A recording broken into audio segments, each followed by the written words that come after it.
qui a épousé Pandore, qui a répandu tous les maux de la terre, et sauf l'espoir. Sauf l'espoir. Oui. Ouais, sauf l'espoir.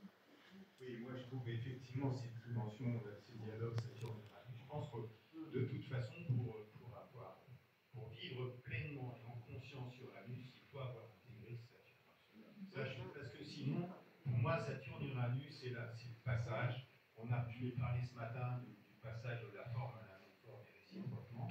Mais de dire de se comporter en uranien, rebelle et tout ça, ça ne veut pas dire qu'on est des véritables individus. Ça veut dire qu'on est possédé par un archétype. On est possédé par un archétype de révolte, de rébellion, mais ça ne veut pas dire qu'on est un individu. C'est-à-dire qu'il n'y a pas quelque chose qui est devenu entier en nous. On a tout intégré. C'est plus la révolte. Alors la révolte peut être une première étape, mais après ça veut dire effectivement qu'il y a quelque chose à réintégrer de ces dialectiques Saturne-Uranus. Pour parler du passage de cette nuit de Pluton en Verseau, je trouve que c'est intéressant parce qu'il y a plusieurs choses qui peuvent se proposer.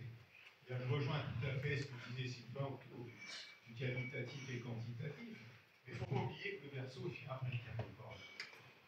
Et le Verseau, si vous voulez, si c'est le moment qui correspond au moment du dernier passage de Pluton en Verseau, c'est-à-dire au moment de la Révolution française, il entre en 1778, d'ailleurs en Verseau.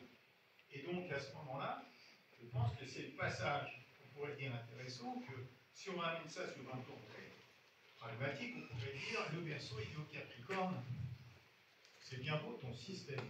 Tout est organisé, tout est centralisé, il y a une structure, il y a la loi, il y a l'autorité, il y a le pouvoir et tout ça.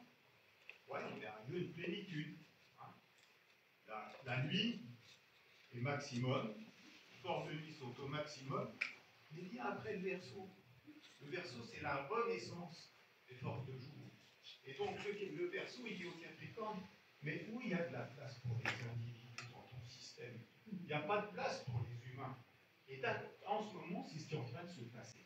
C'est-à-dire aujourd'hui, partout vous voyez, et pas forcément dans les médias mainstream, partout il y a des jeunes qui forment des groupes solidaires, des groupes qui veulent vivre autrement, qui vivent dans un autre système, et qui commencent à se réunir. Ça, je pense que c'est la montée de ce Pluton en Verseau, auquel on assiste d'autant plus que dans les 2 années qui viennent, c'est dit ce matin, que Pluton va être au trigone d'Uranus. Et donc moi j'ai bel espoir, 2026-2028, qu'il y ait beaucoup de choses positives qui se passent avec cette dynamique-là.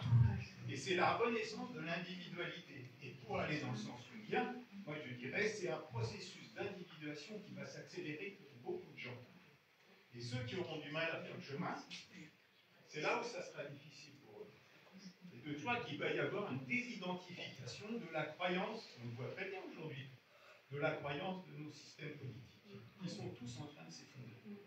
Pour laisser peut-être